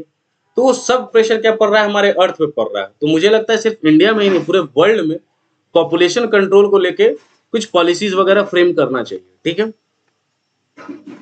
उस हिसाब से वो पॉल्यूशन भी करेगा, ठीक है ना? तो ये ध्यान देना चाहिए इस पे। नेक्स्ट है डेवलपमेंट ऑफ एग्रीकल्चर सेक्टर, ठीक है? तो एग्रीकल्चर अच्छा, ग्रीन रेवोल्यूशन हम लेके आए, ठीक है? कब आया? 1970s में। क्या फिर नहीं आ सकता था? या कुछ एरियाज, जो बहुत सारे एरियाज थे जहां पे ग्रीन रेवोल्यूशन अच्छे से नहीं हो पाया, वहां पे हम इंप्लीमेंट कराते बाद में, ठीक है? इम्प्रूव टेक्निक्स पे ध्यान दें, एक्सटेंशन ऑफ इरिगेशन फैसिलिटीज। आज भी हमारे कंट्री में बहुत सारे एरियाज जहाँ ऐसे एरियाज हैं जहाँ पे इरिगेशन की अच्छी फैसिलिटीज नहीं है। रिफॉर्म लाएं आप लैंड लॉस पे। आज भी बहुत जो लैंड एरिया है बहुत कम लोगों के हाथों में, यानी एक्यूमुलेटेड बहुत कम लोगों के हाथों में, क्योंकि डिस्ट्रीब्यूशन याद कीजिए, लैंड सीलिंग एक्ट आया था, प्रॉपर्ली वो नहीं हो पाया। डिस्ट्रीब्यूशन जो लैंड का होना था उसे बाद में भी तो ठीक किया जा सकता था, तो वो हमें करना चाहिए। नेक्स्ट है इनकरेजमेंट टू एसएसआई। एसएसआई को हमें क्या करना चाहिए? इंकरेज करना चाहिए। क्यों? क्योंकि जितना एसएसआई को हम बढ़ाएंगे, स्मॉल स्केल इंडस्ट्रीज को बढ़ाएंगे, उतना क्या, क्योंकि वो क्या होते हैं? लेबर इंटेंसिव होते हैं, लेबर इंटेंसिव होंगे तो क्या होगा, हमारा एम्प्लॉयमेंट जनरेशन बढ़ेगा। वहाँ और ऐसे इंडस्ट्रीज को हमें क्या देना चाहिए, फाइनेंस देना चाहिए, लिबरल फाइनेंस, ज्यादा हाई रेट ऑफ इंटरेस्ट ना हो, टेक्निकल ट्रेनिंग दीजिए, supply of raw material easily हो, इंफ्रास्ट्रक्चर डेवलप हो, ठीक है ना। जैसे रोड्स वगैरह, अब तो रोड्स काफी अच्छे हो गए, इंडिया में अच्छा प्रोग्राम चला रोड्स को लेके, तो इन रोड्स तो अच्छे डेवलप हो गए। रोड्स देखो, रोड्स क्यों जरूरी है, नॉर्मली आपको मैं बता देता हूँ।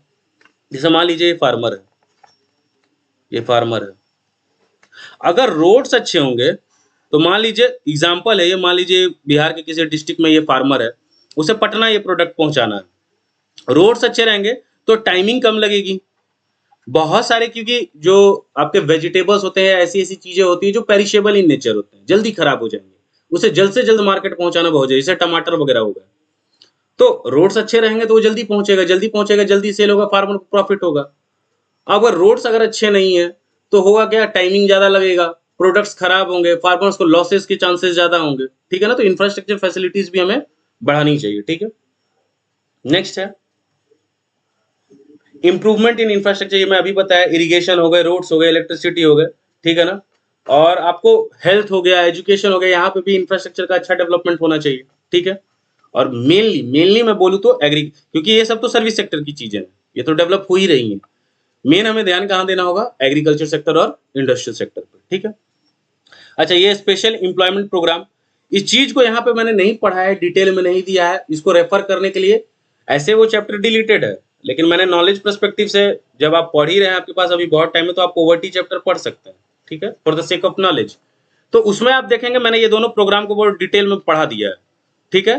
दूसरा, पहला क्या हो गया, वेज एम्प्लॉयमेंट, इसको मैं यहाँ थोड़ा सा मैं ही बता दे रहा हूँ। और दूसरा है क्या, सेल्फ एम्प्लॉयमेंट। वेज एम्प्लॉयमेंट में कुछ नहीं होगा, गवर्नमेंट क्या करेगी, बहुत सारे प्रोग्राम्स बनाएगी, जिसमें क्या होगा, गवर्नमेंट अपना वर्क कराएगी, और जैसे मनरेगा हो गया, 100 डेज का वर्क, मनरेगा, तो वो आपको वर्क देगी और बदले में आपको क्या देगी, वेजेस या सैलरीज वगैरह देंगी। सेल्फ एम्प्लॉयमेंट में क्या होगा, गवर्नमेंट आपको 2 करोड़ रुपए दे दी, ठीक है, लोन, आपने क्या किया, इंडस्ट्री सेटअप कर दिया, ठीक है। अब इस इंडस्ट्री से क्या होगा, बहुत लोगों को एम्प्लॉयमेंट मिलेगा, आपको भी फायदा होगा, प्रॉफिट आएगा, उस प्रॉफिट से आप क्या कीजिए, धीरे धीरे ये लोन चुका दीजिए। तो गवर्नमेंट ने इनडायरेक्टली क्या किया, एम्प्लॉयमेंट जनरेट कर दिया, ठीक है। तो ये 2 तरीका होता है, इसके बहुत सारे प्रोग्राम जो थे वो सब मैंने डिटेलिंग में पॉवर्टी चैप्टर में पढ़ा है, आप जाके देख सकते हैं, या पीडीएफ भी नॉर्मल भी रखा होगा टेलीग्राम पे, उसमें जाके आप देख लेंगे तो हो जाएगा। नेक्स्ट है रिफॉर्म इन एजुकेशनल सेक्टर, तो हमारे एजुकेशन सिस्टम में क्या करना है, हमें उसे बहुत डाइवर्सिफाई करना होगा, ठीक है। इंडस्ट्री के लिए जैसा एजुकेशन जरूरी है, प्रैक्टिकल नॉलेज जरूरी है, जैसे पहले के टाइम पे, जैसे पहले इस पॉइंट को देख लेते हैं, मोर वोकेशनल कीजिए, वर्क ओरिएंटेड कीजिए। जैसे मैं आपको एक चीज बता रहा हूं, जापान में क्या होता है, देखिए इधर बताता हूँ। जैसे मान लीजिए क्लास 6 के बाद, अब ऐसा क्लास 6 के बाद होता है क्योंकि मैंने एक बार पढ़ा था, वहां पे जनरली क्या होता है ना, बच्चा स्कूल में जो पढ़ा, स्कूल एजुकेशन जो भी लिया उसने, उसके बाद वेरियस वर्कशॉप्स बनाए जाते हैं, क्या बनाए जाते हैं, वर्कशॉप। और वर्कशॉप में अच्छी बात क्या है, जैसे मान लीजिए वो घड़ी हो गई, घड़ी बनाने का काम, और जो छोटे छोटे प्रोडक्ट्स होते हैं उनको बनाने का काम उनको सिखाया जाता है। अब देखिए वो बच्चा कभी भी अनएम्प्लॉयड नहीं रहेगा, स्कूल खत्म होने के, अच्छा ये वर्कशॉप में काम करने का आपको पैसे मिल रहे हैं, आप अर्न, यानी आप बहुत छोटे उम्र से क्या कर रहे हैं, अर्न कर रहे हैं, अर्न के साथ आपके साथ क्या आ रहा है, स्किल्स आ रहा है, ठीक है। वन ऑफ माय फ्रेंड, जैसे उसने बीटेक किया था, इलेक्ट्रिक इंजीनियर था, इलेक्ट्रिकल इंजीनियर, मजाक के ही पॉइंट ऑफ व्यू से बता रहा हूं, तो उसका बहुत अच्छा कहना था कि मैं पूरा इलेक्ट्रिकल इंजीनियरिंग कर लिया, लेकिन मेरे से पंखा ठीक नहीं हो सकता। वही एक आईटीआई का जो बंदा होता है, आईटीआई का जो बंदा होता है, वो कुछ पैसे खर्च करता है, डिप्लोमा लेता है और वो पंखा बना लेता है, तो उसके पास रोजगार तो है ना, लेकिन बीटेक जैसी अच्छी डिग्री लेने के बाद भी आप क्या कर सकते हैं, प्रैक्टिकल नॉलेज आपके पास कुछ नहीं है, जीरो है, ठीक है। तो यहाँ क्या हो रहा है, जापान में क्या हो रहा है, ये बच्चों को स्कूल एजुकेशन तो दे रहे हैं, थ्योरेटिकल नॉलेज तो दे रहे हैं, साथ साथ प्रैक्टिकल नॉलेज भी दे रहे हैं, तो वेरियस वर्कशॉप्स हम ऑर्गेनाइज करा सकते हैं बच्चों के लिए। अच्छा क्या होता है ना, जैसे मान लीजिए अभी मैं स्मॉल स्केल इंडस्ट्री ही पढ़ा रहा हूँ, ऐसा मैं तो प्राइवेट स्कूल में हूँ, लेकिन मान लीजिए अच्छे स्कूल्स में क्या किया जा सकता है कि आप एक विजिट करा दीजिए बच्चे को। देखिए बच्चा के दिमाग में ऐसा ना लगे कि ये बहुत बड़ी चीज है, जैसे मान लीजिए आप एसएसआई पढ़ तो लिए, आप कभी सोच सकते हैं कि मैं एक इंडस्ट्री सेटअप करूंगा, स्मॉल स्केल ही, 5 लाख, 20 लाख, 25 लाख में एक इंडस्ट्री सेटअप, आपके फादर के पास उतना पैसा है, लेकिन आपको ये कॉन्फिडेंस कभी नहीं आएगा कि मैं एक इंडस्ट्री सेटअप कर सकता हूँ। लेकिन जब आप विजिट करेंगे, आप देखेंगे कि उसके ऑनर कितने सिंपल हैं, वहाँ जो वर्क हो रहा है कितना ईज़ी है, या मुझे समझ में आ रहा है कैसे-कैसे काम कराना है, क्योंकि आप 12th के बच्चे हैं, आप इमैच्योर भी नहीं हैं। आप लगभग चीज़ों को देख रहे हैं, तो आपके अंदर एक कॉन्फिडेंस जनरेट होता है कि हाँ, ये काम मैं कर सकता हूँ, ये करवा सकता हूँ।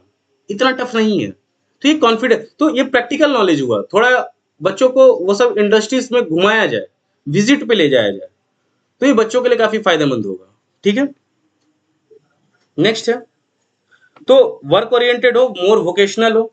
ठीक है, मोर वोकेशनल, अब बहुत सारे बच्चे, वोकेशनल वर्ड वोकेशन से ही आता है। ठीक है ना, अब जैसे बहुत सारे बच्चे के अंदर वो कॉन्फिडेंस ही नहीं है कि वो कहीं पे आके कुछ बोल सके। ठीक है ना, ठीक है, बहुत अच्छे अच्छे स्कूल्स हैं, वो बहुत सारे प्रोग्राम्स इनिशिएट कराते हैं। ठीक है, ऐसे कंपटीशन हो गया, स्टोरी टेलिंग हो गया, और बहुत सारे ऐसे को करिकुलर, जो आप बोलते हैं को करिकुलर एक्टिविटीज वगैरह वो कराते हैं। लेकिन देखिए, इसमें भी सबका डेवलपमेंट नहीं हो रहा। डेवलपमेंट किसका हो रहा है? जो खुद पार्ट ले रहे हैं। वेरियस हाउसेज में बांट दिया जाता है, जिसको पार्ट लेना है वो आके अपना नाम लिखा लेता है। लेकिन और सारे बच्चों का क्या? बच्चे तो 40 हैं, मान लीजिए किसी क्लास की बात करूं तो वहां तो 40 बच्चे हैं, सब में तो वोकेशनल एबिलिटी नहीं आ पाई। तो हमें ध्यान देना चाहिए कि हाँ, हर बच्चा आए, कुछ बोलना सीखे, एक भीड़ के सामने वो बोल सके पूरा कॉन्फिडेंस के साथ, लीडरशिप क्वालिटी जनरेट हो सके। ठीक है ना, बहुत सारे ग्रुप्स में अगर हम एक्टिविटीज वगैरह कराएंगे तो क्या होगा, उनका लीडरशिप क्वालिटी जनरेट होगा। तो ये सब चीजें हमें थोड़ा एजुकेशन में कराना चाहिए। ठीक है, लेकिन हो क्या रहा है कि अभी मैं खुद हाल फिलहाल बता रहा हूँ कि एक स्कूल के बारे में सुन के आया, गेम्स पीरियड बहुत कम है। और गेम्स, देखिए गेम्स तो बच्चे हैं तो गेम्स तो चाहते हैं, लेकिन और भी बहुत सारी स्किल्स वाली चीजें करवाई जा सकती हैं। लेकिन मैं देख क्या रहा हूँ कि हो क्या रहा है कि क्लास पीरियड 1 से शुरू हुआ, और अगर मान लीजिए 7 पीरियड्स है तो 7 पीरियड सिर्फ पढ़ने वाले पीरियड्स हैं। कभी कभी तो हो क्या रहा है कि एक ही टीचर 2 बार 3 बार आके पढ़ा रहा है। मान लीजिए कोई टीचर एब्सेंट है तो वो 2 बार 3 बार आके पढ़ा रहा है। इससे बच्चे का डेवलपमेंट नहीं होता है, बच्चा हैरेस होता है ज्यादा। ठीक है ना, आप अच्छा, अगर आप टीचर के पॉइंट ऑफ व्यू से सोचिए, देखिए चैप्टर में ज्यादा कुछ नहीं है इसलिए मैं इन चीजों को थोड़ा डीपली पढ़ा रहा हूँ। मान लीजिए एक टीचर है, ठीक है, 7 पीरियड है, तो 7 मान के चल रहे हैं कि अलग अलग टीचर्स आएंगे। ठीक है, 7 तो सब्जेक्ट्स होते भी नहीं है, लेकिन मान लीजिए दो, एक ही टीचर 2 2 3 3 सब्जेक्ट तो ले ही लेते हैं। ठीक है ना, 2 बार 3 बार वो आ ही जाते हैं। हर टीचर क्या चाहता है, उसका बच्चा क्या हो, उसके क्लासेस के जो बच्चे हैं वो शांत बैठे, प्रॉपर उनके लेक्चर्स पे ध्यान दें, कोई न्यूशंस क्रिएट ना करें। लेकिन आप बच्चे के पॉइंट ऑफ व्यू से देखिए, बच्चा जो बैठा हुआ है 6 घंटे से वो पढ़ रहा है सिर्फ, कितना फोकस लाएगा वो? उस बीच में गेम्स का पीरियड होता है, आप गेम्स के पीरियड को छीन लेते हैं तो बच्चा तो पढ़ नहीं पाएगा। अच्छा, लंच का पीरियड होता है, वो काफी कम होता है, 15 से 20 मिनट। वो हाथ धोने जाएगा कि खाना खाएगा कि दोस्तों से बात करेगा, क्योंकि क्लास में तो आप बात करने दोगे नहीं उसे, बात करोगे उसे क्लास से बाहर निकाल दिया जाएगा। तो 6 घंटे क्या कर रहा है, लगातार बस पढ़ रहा है। तो पढ़ने में तो उसका इंटरेस्ट आएगा नहीं, वो प्रेशर में बस पढ़ाई कर रहा है। ठीक है, तो ये सारी एक्टिविटीज स्कूल्स में होनी चाहिए। ठीक है, तभी उसका डेवलपमेंट होगा, और भी बहुत सारे उसके जो स्किल्स हैं वो बाहर आएंगे। ठीक है, नेक्स्ट है man power planning. Future requirement क्या है एजुकेटेड मैन पावर का? ठीक है, हमें बहुत सारे प्रोफेशनल कोर्सेज को क्या करना चाहिए, लाना चाहिए, बच्चों को सिखाना चाहिए। अब इसमें एक देखिएगा, अब जो पहले क्या था ना, जैसे पॉपुलेशन 2 में डिवाइडेड थी, पॉपुलेशन 2 में डिवाइडेड थी, लिटरेट और इलिटरेट। क्या आपको लगता है कि अभी इलिटरेसी ज्यादा है इंडिया में? नहीं, हर कोई 10 12th पढ़ रहा है, हर किसी के पास बैचलर्स मास्टर्स की डिग्री पड़ी हुई है। अब जो पॉपुलेशन बनते जा रही है ना इंडिया में, वो किसकी है? एजुकेटेड, हाईली एजुकेटेड बोल सकते हैं। हाईली एजुकेटेड का मेरा सेंस नहीं है कि किसी के पास ज्यादा डिग्रीज हो, नहीं, यानी कि अब 2 तरह के लोग हो रहे हैं। एक जिनके पास सिर्फ डिग्रीज है, एजुकेटेड को मैं क्या बोल रहा हूँ, सिर्फ इनके पास डिग्रीज है। और ये जो हाईली एजुकेटेड लोग के बारे में बोल रहा हूँ, इनके पास 2 चीजें हैं, स्किल्स प्लस एजुकेशन या डिग्रीज। या तो दूसरी बात मैं बोलूं कि जो चीज, जिस डिग्री को उन्होंने लिया है ना, उसका नॉलेज उनके पास अच्छे से है, ये हाईली एजुकेटेड लोग कहला रहे हैं। और इनके पास जॉब्स अच्छी हैं, ये अच्छा पैसा कमा रहे हैं। लेकिन अभी भी बहुत सारे लोग ये अगर सोच रहे हैं कि आप बस डिग्रीज ले लेंगे, आप में टैग लग जाएगा कि हाँ मैं ये डिग्री मेरे पास है, बीकॉम है, बीएससी है और उससे आपको जॉब्स मिल जाएगी, तो बिल्कुल नहीं है। अब धीरे-धीरे सोसाइटी स्किल्स की तरफ बढ़ रही है। आपके पास स्किल्स होगा तभी आपके पास जॉब होगा, स्किल्स नहीं है आपके पास तो आपके पास जॉब नहीं होगी। ठीक है? तो ये था आपका पूरा चैप्टर। ठीक है? आपको कोई भी डाउट है, आप मुझे इंस्टाग्राम पे, इसी का लिंक दिया हुआ होगा, आप यूट्यूब पे जाएंगे, ऊपर 2 लिंक आपको मिल जाएंगे, एक टेलीग्राम का मिल जाएगा, एक इंस्टाग्राम का मिल जाएगा। ठीक है?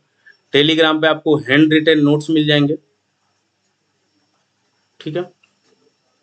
और इंस्टाग्राम पे आप क्या करें, आप अपना डाउट मुझे बताएं। ठीक है? मैं उसको सॉल्व करूंगा। ठीक है ना? पर्टिकुलर मैं उस पर वीडियो भी बना दूंगा।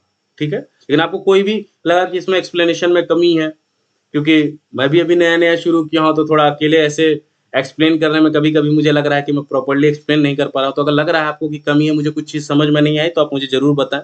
मैं उसके लिए ज़रूर कुछ ना कुछ करूँगा। ठीक है? और अब इस चैप्टर के बाद मैं सोच रहा हूँ अब मैक्रो इकोनॉमिक्स थोड़ा पढ़ें। कुछ बच्चों का ये पॉइंट था कि सर हमारे स्कूल्स वगैरह में मनी एंड बैंकिंग वगैरह आ रहा है, तो मैं मनी का अलग वीडियो बना दूंगा, बैंकिंग का अलग बना दूंगा। ठीक है? ये चैप्टर को हम 1-2 दिन में इसका मैं वीडियो बनाऊंगा। ठीक है? फिर देखता हूँ, मैं साइड में देखूंगा जैसे बहुत सारे जहाँ से मैं रिव्यूज ले रहा हूँ। ठीक है ना? मुझे पता जहाँ से चल रहा है कि बहुत बड़े-बड़े जो प्रीमियम इंस्टीट्यूट्स हैं, वहाँ एक चीज जो नहीं हो रही है, ये बात ध्यान देनी चाहिए कि चाहे वो 10th का बच्चा हो, 9th को तो छोड़िए, 10th और 12th बोर्ड्स के जो बच्चे हैं, इसमें मेजॉरिटी पोर्शंस तो आपके केस स्टडीज आ रहे हैं। लेकिन जो इंस्टीट्यूट्स, कोचिंग इंस्टीट्यूट्स वगैरह हैं, वहां पे केस स्टडीज के क्वेश्चन दे दिए जा रहे हैं, तो डिस्कशन नहीं हो रहा है उस पर कि कैसे उसको सॉल्व करना है। और दूसरा, बहुत जगह तो केस स्टडीज क्वेश्चंस में, यानी जो क्लास टेस्ट वगैरह है, उसमें पूछे ही नहीं जा रहे हैं। लेकिन आपका एग्जाम, आप लोग पहले आंख खोल के पढ़ना शुरू कीजिए। ठीक है ना? प्रीवियस ईयर क्वेश्चन निकाल लीजिए, जो पिछला बोर्ड हुआ है उसका देख लीजिए कि कितना पोर्शन आपका केस स्टडी से आ रहा है। तो अगर आप केस स्टडीज ही सॉल्व नहीं करेंगे, तो आप एग्जाम के दिन डायरेक्ट थोड़ी जाके केस स्टडी सॉल्व कर देंगे। तो आप किताब खरीद लीजिए। ऐसे में कोशिश करूंगा कि यहाँ पे मैं हर एक चैप्टर का 2-3 केस स्टडीज लाके कि कौन-कौन से टॉपिक से केस स्टडीज बनता है, कैसे-कैसे क्वेश्चंस आते हैं, वो यहाँ पे, चाहे वो इंडियन इकोनॉमी का हो या मैक्रो इकोनॉमिक्स का हो, चाहे वो 10th के एसएसटी का पोर्शन हो, मैं उसको यहाँ पे डिस्कस करूंगा। ठीक है? सो आपको चीजें अच्छी लगी तो मैं सिर्फ ये बोलूंगा कि सही लोगों तक पहुंचाइए, शेयर कीजिए। ठीक है? Thank you. फिर हम लोग 1-2 दिन में मिलते हैं मैक्रो इकोनॉमिक्स पे। ठीक है? मनी हम पढ़ेंगे। ठीक है? मनी से हम शुरू करेंगे। So bye, good night, take care, और ऐसे ही पढ़ते रहिए।